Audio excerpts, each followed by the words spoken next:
Kita mo yung kulay green na yan. Oo. Yan yung magiging trigger para sumigaw to. Baka kung hindi ka nakakrad, kung naglalakad ka, basta may marinig lang siyang ingay, sisigaw yan.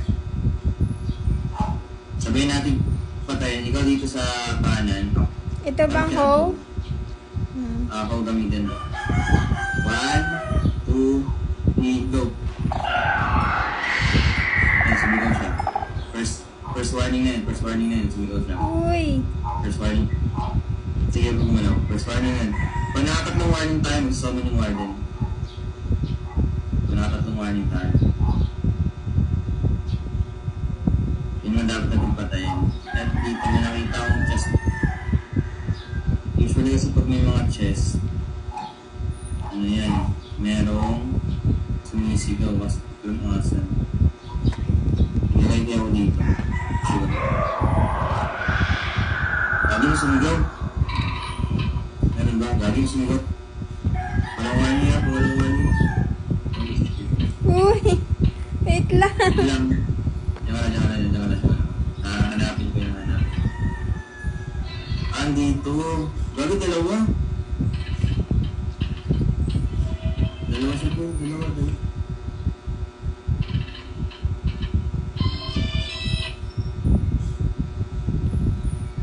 Tawag lang ba?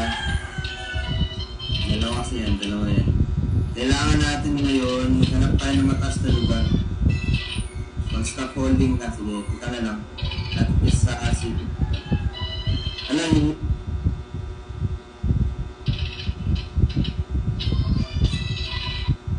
kailangan natin patayin to. Nakatatlo na tayo, diba? Nakadalap na tayo. Oo. Yari, wait lang ha.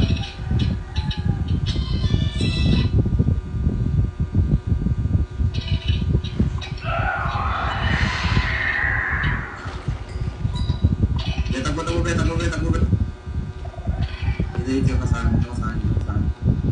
Dyan ako. Huwag ka tamalan. Press ko lang ha.